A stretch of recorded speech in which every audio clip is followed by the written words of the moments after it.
बैठे रहिए। आओ संत जी, सर्वप्रथम अपनी रचना को पवित्र करने के लिए सबने मेरे साथ मिलकर मातेश्वरी के नाम के जय घोष एक जयकारा, जिनकी अपार कृपा से आज हम सबको ये यहाँ पर संत महापुरुषों का पावन आशीष और आशीर्वाद मिलने का सौभाग्य प्राप्त हुआ है और ये ज्ञान चर्चा सुनने का आज हम सबको मौका मिला है। बोलो सद्गुरु भगवान की जय।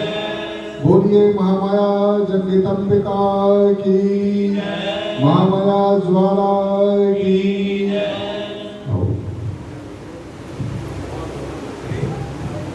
ओम ब्रह्मानंदम परम सुखदम केवलम ज्ञानमूर्ति द्वंद्वातीतं गगन सदृशं तत्त्वमसादि लक्ष्यम् एकं नित्यं विमलमचलं सर्वदा साक्षीभूतं भावातीतं त्रिगुणरहितं सद्गुरुतं नमामि नमामि नमामि।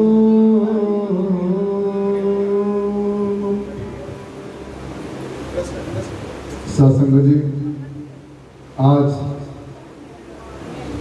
का दिन बहुत ही सौभाग्य का दिन है।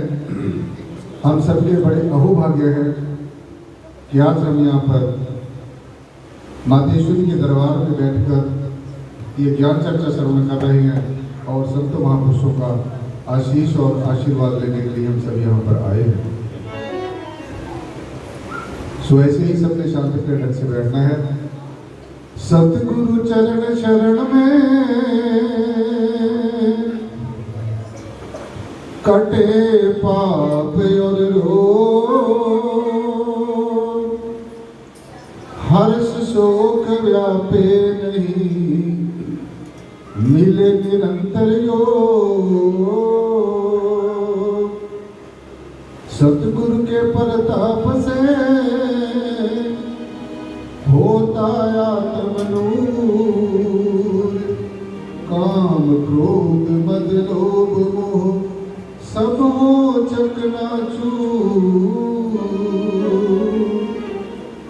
नमो नमो गुरुदेव जी, सत्संगत आप सजाई, आदि अनादि अनंत गुरु जी हरदम होत सहाय। धन धन मेरे सदगुरु पूर्ण गुरु महताब, बार बार करूं वंदना नमस्कार हर बार। आप दयाते जगत में जल मरता संसार, जग तारण को आ गए मेरे पूर्ण गुरु महताब। सत्संग जी, आज आपने परम वंदनीय पूजनीय स्वामी राजेश्वरानंद जी महाराज के मुखारबिंद से जो आज वैदिक और आयुर्वेद के ऊपर जो ज्ञान चर्चा सुनी और उसका अपने जीवन में आप, मुझे उम्मीद है कि पूरा भरपूर उसका फायदा उठाएंगे। आप कभी भगवान राम की कथा सुनते हैं, कभी कृष्ण जी की कथा सुनते हैं, लेकिन आज आपने जो वैदिक चर्चा सुनी है, स्वामी राजेश्वरानंद जी महाराज के मुखारबिंद से जो वचन आपने सुने हैं, उन्होंने आपको आध्यात्मिक ज्ञान के साथ साथ जो आयुर्वेद का जो ज्ञान बताया है, और अब तक तो हम ये पढ़ते थे, सुनते थे कि हमारे अंदर 3 गुण होते हैं, रजोगुण, सतोगुण और तमोगुण होते हैं। आज स्वामी जी ने आपको बड़े विस्तार से हमारे जो तीनों के 3 जो गुण हैं, जब हमारे अंदर रजोगुण प्रकट होता है तो हमारे अंदर कैसे अनुभव में होते हैं, जब सतोगुण प्रकट होता है हमारे कैसी अनुभव होते हैं, जब तमोगुण प्रकट होता है तो हमारे जो शरीर की जो दशा है वो क्या होती है।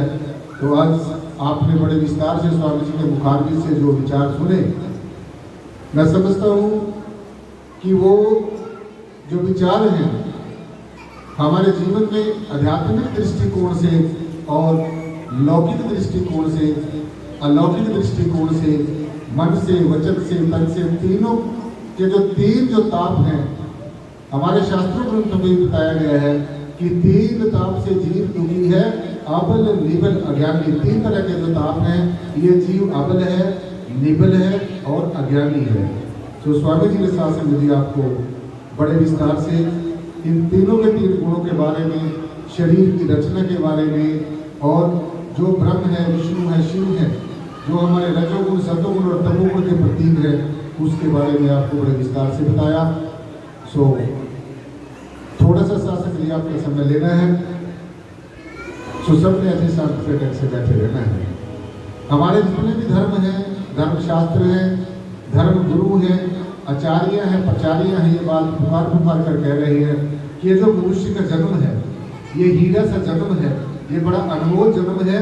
ये परमेश्वर का परब्रह्म निर्गुण निराकार सर्वाधार विश्वाधार परम तत्व का एक बेशकीमती वरदान हम सबको मिला है। ये एक बहुत ही अनमोल जो मनुष्य जन्म मिला है, इसका सबसे पहला और सबसे जो अंतिम जो उद्देश्य है सासंग जी, वो है भगवत प्राप्ति, परमेश्वर को जानना, परमेश्वर को जानकर मानना, ऐसे बिना जाने ना मानना। क्योंकि जो अध्यात्म है ये कोई मानने का विषय नहीं है, अध्यात्म जानने का विषय है। तो इसलिए पहले हम जाने, फिर माने, फिर हमारा जीवन ये जो सार्थक सिद्ध होगा। अदरवाइज अगर हम अपने ही तौर तरीकों से ऐसे परमेश्वर की तरह की हमने कल्पनाएं कर ली हैं, और आज आप देख रहे हैं कि दुनिया में जितने इंसान हैं उतने ही उन्होंने परमेश्वर के बारे में कल्पनाएं की हुई है। और मैं ऐसा समझा है मैंने अपने जीवन में, मैं आपको भी अर्ज कर दूं कि जितनी कल्पनाएं और जितनी जो परंपराएं परमेश्वर के बारे में इंसान ने बनाई है, मेरे ख्याल में दुनिया की किसी भी चीज के बारे में इतनी कल्पनाएं नहीं की गई हैं। लेकिन सासंग जी, ये जो परमात्मा है, परम तत्व है, परमेश्वर, जिसको हम अनेकों नामों से पुकार रहे हैं, ये कल्पनाओं का विषय नहीं है, ये मानने का विषय नहीं है, ये जानने का विषय है। रामायण में एक चौपाई आती है कि जिन जाने हो तिन दियो जनाई, जिन तुम ही जाना तुम ही हो जाए। एक तरह के लोग तो वो होते हैं, एक भक्त वो होते हैं जो परमात्मा को मानते हैं, अपने ही तौर तरीके से मानना शुरू कर देते हैं। एक ने किसी और तौर तरीके से माना तो दूसरे ने उससे अलग अपना एक रास्ता अख्तियार कर लिया। सो आज परमात्मा के बारे में अनेकों कल्पनाएं जीव ने की हैं, लेकिन जो इंसान परमेश्वर के बारे में कल्पना करता है और कल्पनाओं के ही सहारे बैठा रहता है, वो अंततः उसके हाथ कुछ नहीं लगता, वो हाथ मलता रह जाता है और कल्पनाओं में ही उलझा रहता है। सो सबसे श्रेष्ठ, सबसे उत्तम और सबसे जो जरूरी जो बात है, आज स्वामी जी ने आपने सुना होगा या नहीं सुना होगा मैं कह नहीं सकता, लेकिन मैंने आज स्वामी जी के मुखारबिंद से एक बात जो वो बार बार दोहरा रहे थे, उसी बात के ऊपर थोड़ी सी चर्चा मैं भी करूंगा। ये एक ऐसी बात है, एक ऐसा अकाट्य सत्य है और 16 आने ये सच बात है। आप परमेश्वर की पूजा करो या ना करो, ये आपकी आस्था का विषय है, लेकिन जो सबसे जरूरी बात है वो क्या है? नाम भक्ति, जो स्वामी जी ने आज जिसके ऊपर बड़ा एम्फेसाइज किया है और बड़ा जोर देकर कहा है, नाम। आज हम ये समझेंगे कि वो नाम है क्या चीज है, वो मिलेगा कहाँ हमें, और अगर हमें मिल भी गया तो उसको हम जपेंगे कैसे? तो नाम के बिना इस दुनिया में कुछ भी नहीं है। जैसे आप सब माताएं, बहनें, बच्चे, नौजवान, साथी, बुजुर्ग मेरे समक्ष बैठे हैं, सबके नाम है, कोई ना कोई नाम है, लेकिन ये जो नाम है ये आपके शरीरों का नाम है, ये आपके शरीर की पहचान है कि ये अमुक आदमी है, ये अमुक आदमी है। लेकिन जो परमेश्वर का नाम है, तो आप ऐसा समझिए कि दुनिया के अंदर इस जिस जमीन और आसमान के बीच में जितने भी पेड़ हैं, पौधे हैं, पशु हैं, पक्षी हैं, जीव हैं, जंतु हैं, जो श्वासधारी हैं, प्राणधारी हैं, उनमें कोई भी चीज ऐसी नहीं है जिसका नाम नहीं है। लेकिन परमेश्वर ही एक ऐसी हस्ती है जिसका कोई विशेष नाम नहीं है। इसलिए जिसका रंग है, जिसका रूप है, ध्यान से सुनिए ये बात, भटकना नहीं है। ये भटकाव जो है ये हमने खुद ही क्रिएट किया है। परमेश्वर एक ऐसी युक्ति भी है जिसको हम एक पल भर में, देखो पल कितना होता है, आप एक मिनट समझ लो, सेकंड समझ लो, एक पल भर में भी हम परमात्मा के जो मालिक कुल है, जो खंडों ब्रह्मांडों का मालिक है, एक क्षण में, ज्यादा लंबी चौड़ी बात नहीं है। मैंने शास्त्रों में ऐसा पढ़ा कि 88 हजार वर्ष थोड़े नहीं होते। 88 हजार वर्ष ऋषियों, मुनियों ने, तपस्वियों ने, योगेश्वरों ने जप किया, तप किया, त्याग की, तपस्या की, अघोर साधनाएं की, लेकिन फिर भी वो परमेश्वर का साक्षात्कार नहीं कर सके। लेकिन इसके साथ साथ एक ऐसी युक्ति भी है, ध्यान से सुनिए ये बात, एक ऐसी युक्ति भी है कि हम एक पल भर में, पल भर कितना होता है, मैंने आंखें बंद की और आंखें खोली, इसको हाई आप एक पल समझ लो। एक पल भर में भी हम ऐसी हस्ती के जिसको हम परमात्मा कह रहे हैं, एक पल भर में हम परमात्मा का खुले आंखों से दर्शन कर सकते हैं। ऐसी विद्या भी है, ऐसी युक्ति भी है, ऐसा ज्ञान भी है। और ये मेरी अपनी बनाई हुई बात नहीं है, मैं आपको एक उदाहरण देता हूं। अष्टावक्र जी महाराज के बारे में आपने पढ़ा होगा और राजा जनक के बारे में आपने पढ़ा होगा।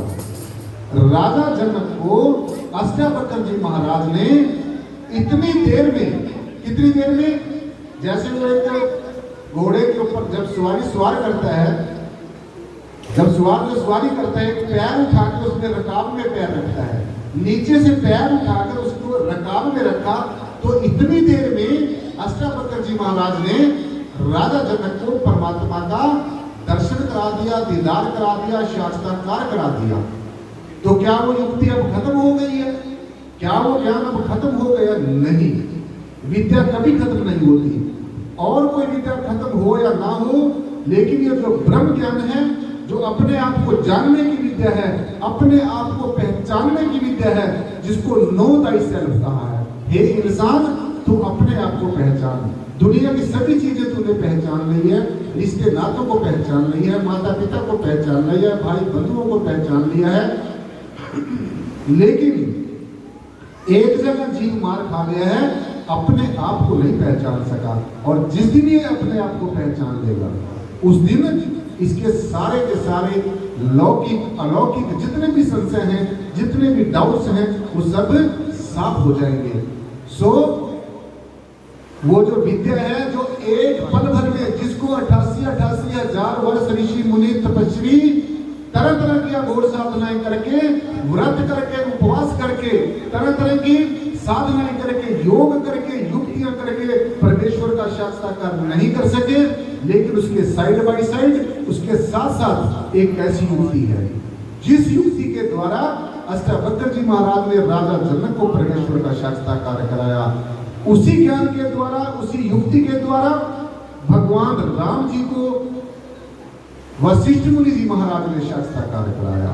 उसी युक्ति के द्वारा, ध्यान से सुनिए ये बात, उसी युक्ति के द्वारा भगवान कृष्ण ने अर्जुन को साक्षात्कार कराया।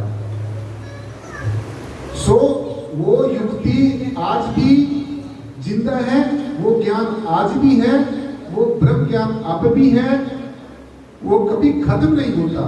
लेकिन ये जो दुनिया के खेल तमाशे हैं सासंग जी, इनके माध्यम से हमें वो चीज नहीं मिल सकती। उस युक्ति को हमें एक ऐसे सदगुरु के पास जाना होगा जो ब्रह्मज्ञानी हो, जो ब्रह्मनिष्ठ हो, जो तत्ववेता हो, जो तत्वज्ञानी हो, जो परमात्मा को तत्व से जानता हो, मानता नहीं हो, जो जानता भी हो। सो इसलिए आज हमें इसी चीज की सबसे ज्यादा जरूरत है। यह तेरा अवसर, यह तेरी बात, सिर्फ यही अवसर है यही गोल्डन अपॉर्चुनिटी है। और जितने भी हमारे जन्म गए हैं, जैसे आज स्वामी जी ने आपको बताया, ये जो जीवात्मा इस पंच भौतिक शरीर में अब मौजूद है, इस मनुष्य के शरीर में मौजूद है, इस शरीर से पहले इस जीवात्मा को कितने शरीरों में से गुजरना पड़ा, कितने शरीरों में से गुजरना पड़ा। आज आपको विस्तार से ये बात बताई गई। कई जन्म वह कीट पतंगा, कई जन्म गजबीर कुरंगा, कई जन्म सर्व पंखी होयो, कई जन्म है वृक्ष जोयो, मिल जगदीश मिलन की बरिया चिरंकाल है देही संजरिया। ये आज हम जो मनुष्य के शरीर में है, ये जो जीवात्मा मनुष्य के शरीर में है, इस शरीर से पहले इसको कीड़े मकोड़े पतंगे सर्प आदि आदि की जोड़ी में जाना पड़ा। एक हैवर नाम का वृक्ष होता है, हैवर नाम का वृक्ष होता है। उस हैवर नाम के वृक्ष की हजारों वर्ष उम्र होती है।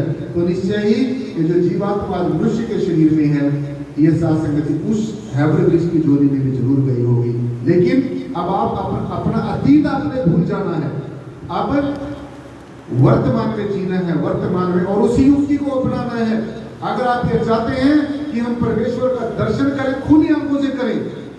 आज तक आपने सुना, ये बात आपको बड़ी अटपटी सी लगती होगी, जो संत महापुरुष ज्यादातर मैंने ये सुने हैं कि आंखें बंद करके परमात्मा का ध्यान करो। परमात्मा हमारे अंदर है।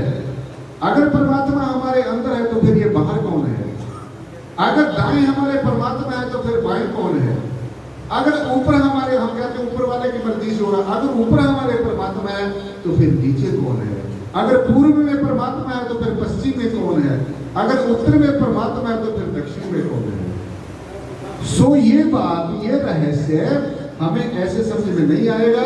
ये रहस्य हमें तभी समझ में आएगा जब हमारा जो सदगुरु, जब हमारा स्पिरिचुअल गाइड, जब हमारा आध्यात्मिक पथ प्रदर्शक एब्सोल्यूट होगा, कंप्लीट होगा, परमात्मा का जानकार होगा। तो इसलिए यही अवसर है, यह तेरा अवसर, यह तेरी बार।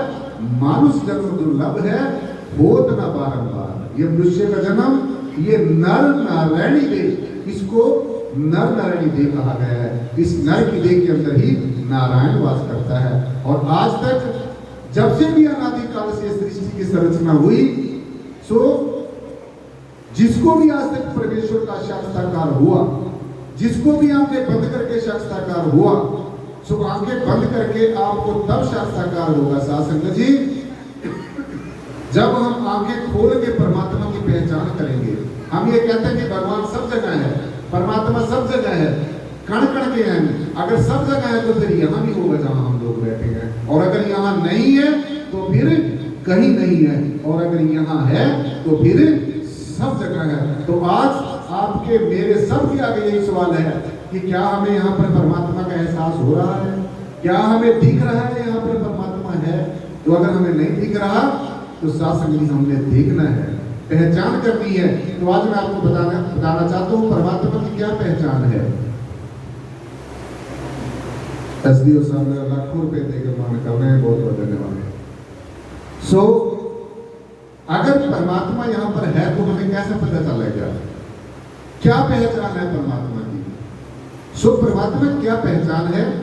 पहली पहचान ये है कि अग्नि से जलता नहीं, पानी से गलता नहीं, हवा से उड़ता नहीं, अस्त्र शस्त्र से कटता नहीं। नैनम चद्यंती शस्त्राणी नैनम दहती पाव का अर्जुन, जो तेरा असली स्वरूप है, जिसको स्वामी जी अभी कह रहे थे कि अपने आप को जानो, जो हमारा वास्तविक स्वरूप है। हम ये शरीर हैं, लेकिन हम ये शरीर होते हुए भी शरीर नहीं है। इस शरीर के अंदर जो मन है, जो चतुष्टय अंतःकरण है, मन बुद्धि चित्त और अहंकार है, इसके अंदर जो मन है, हम मन हैं, लेकिन हम मन होते हुए भी मन नहीं है, क्योंकि मन हमेशा बदलता रहता है।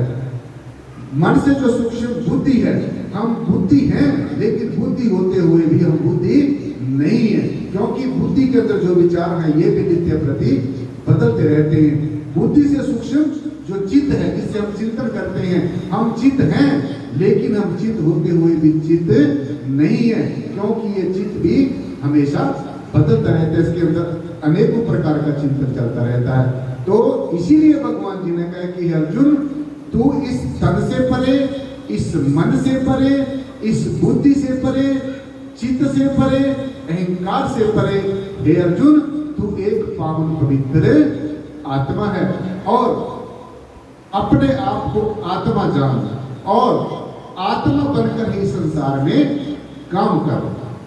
तो अब वो आत्मा की क्या पहचान है?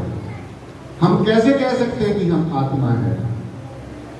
वो शासक जी आपको जब आप नाम भक्ति करेंगे, जैसे आज स्वामी जी ने आपको विस्तार से बताया, नाम रसायन पास है पूरे सतगुरु पास। जो नाम की रसायन है, जो नाम की जड़ी है, नाम की बूटी है, वो पूरे सतगुरु के पास मिलेगी। इस काम को हर एक साधु संत नहीं कर सकता।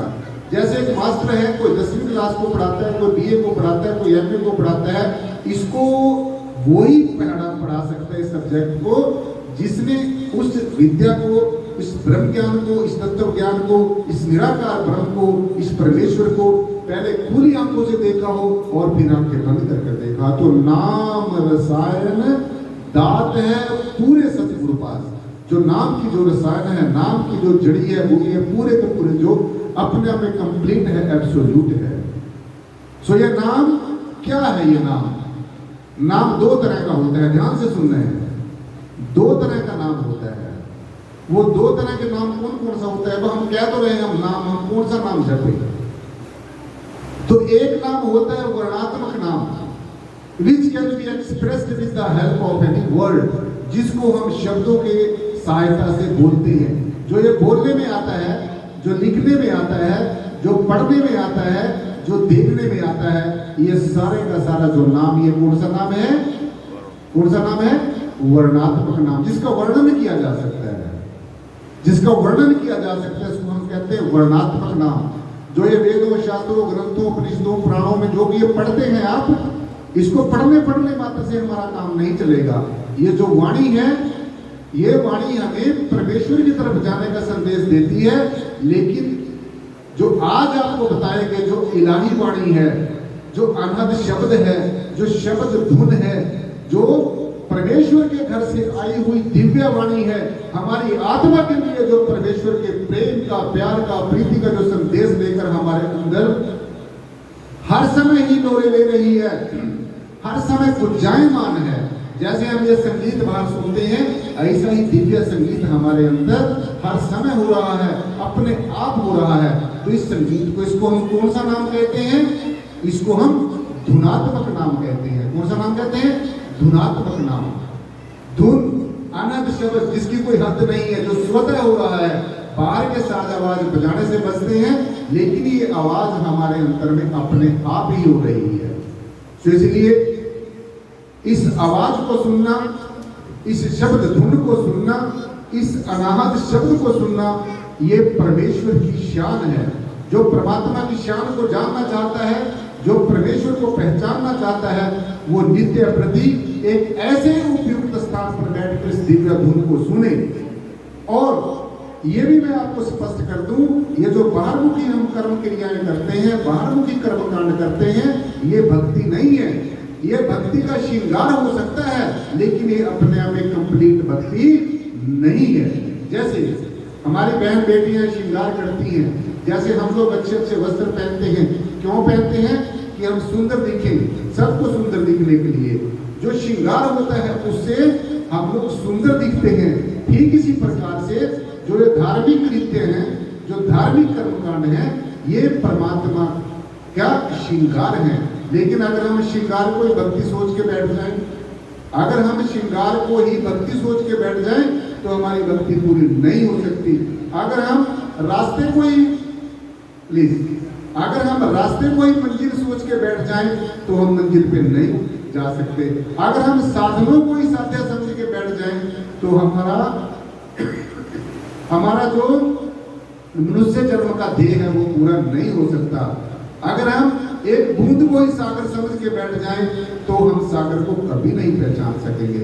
सो जो दो तरह का जो नाम मैंने आपको अर्ज किया है, इस तरीके से जब आप भक्ति करोगे, सबसे श्रेष्ठ, सबसे उत्तम जो भक्ति है, इसी शब्द धुन को सुनना, इस अनाहत शब्द को सुनना, इस इलाही फरमान को सुनना, इस इलाही संगीत को सुनना, इस नेचुरल म्यूजिक को सुनना, इस कुदरती संगीत को सुनना और एक ऐसे स्थान पर बैठकर सुनना जहां पर संसार का शोरगुल ना हो, जहां पर संसार की आवाजें ना हो, तभी जाकर हम इस दिव्य वाणी को सुन सकेंगे।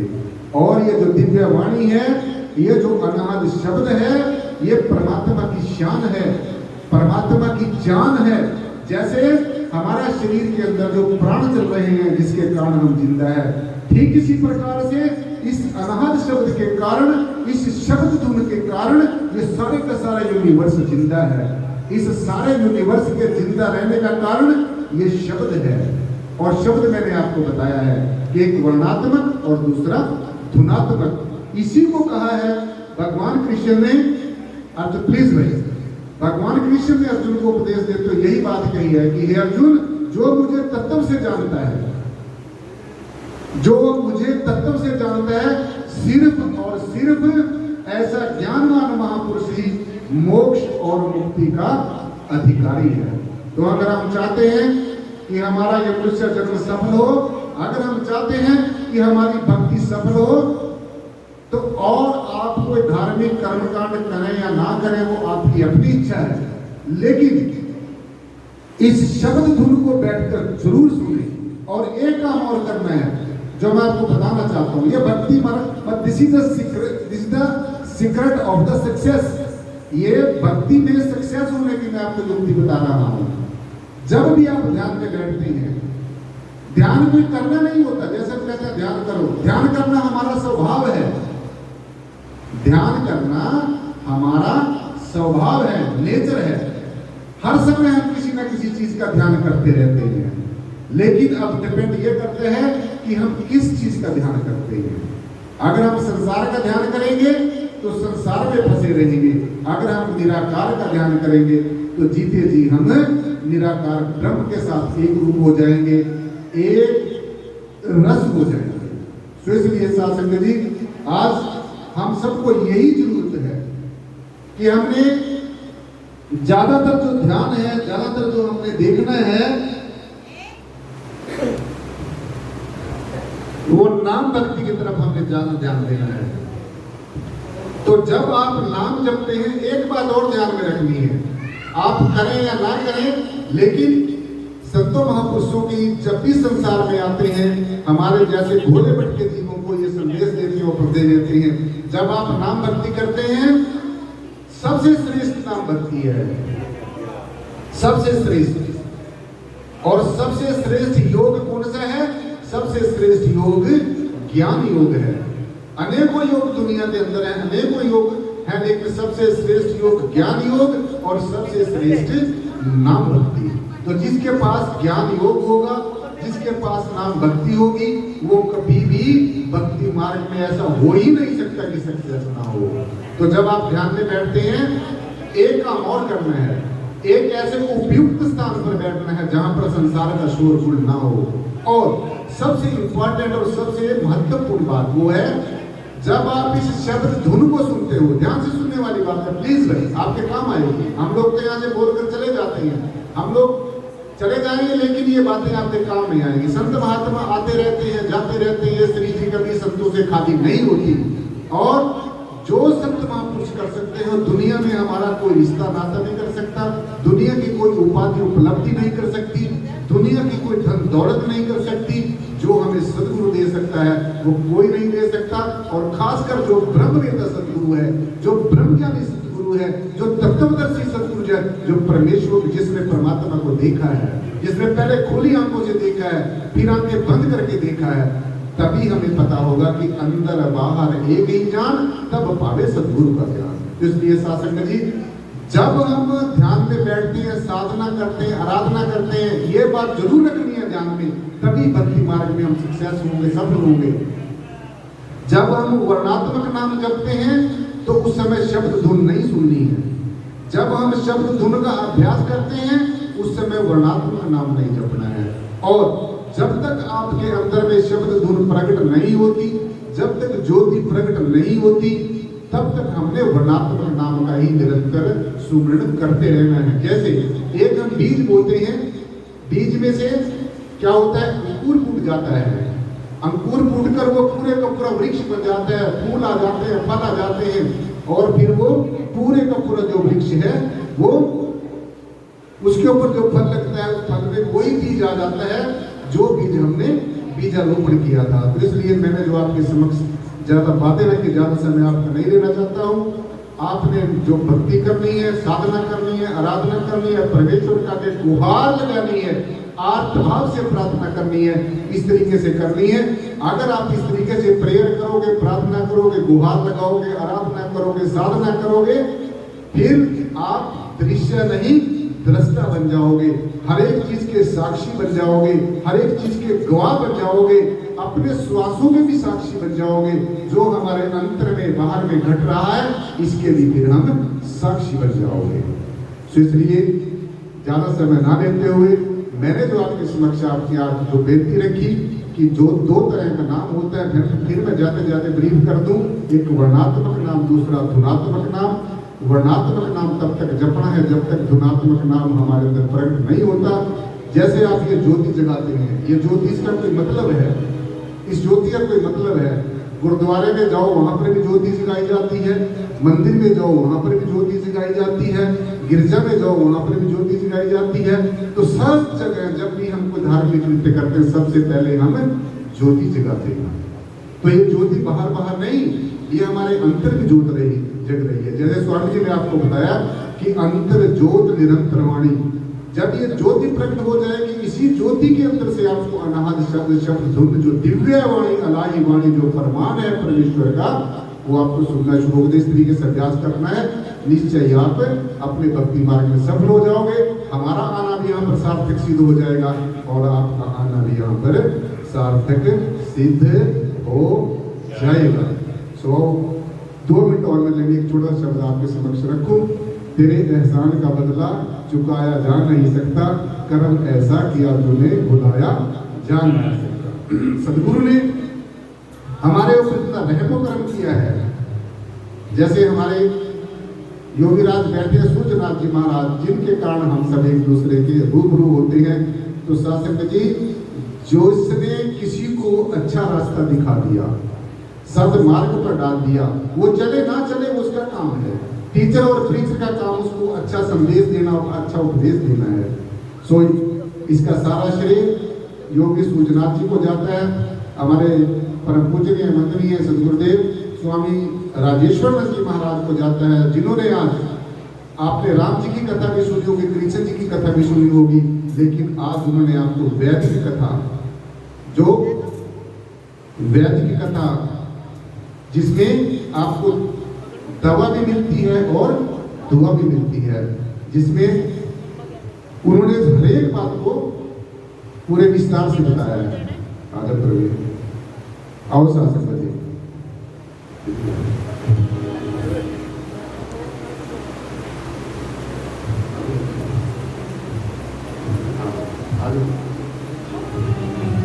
थोड़े से मिल के बैठ जाओ, इकट्ठे सो के बैठे, जगह सी ना दीजिए मेरे को।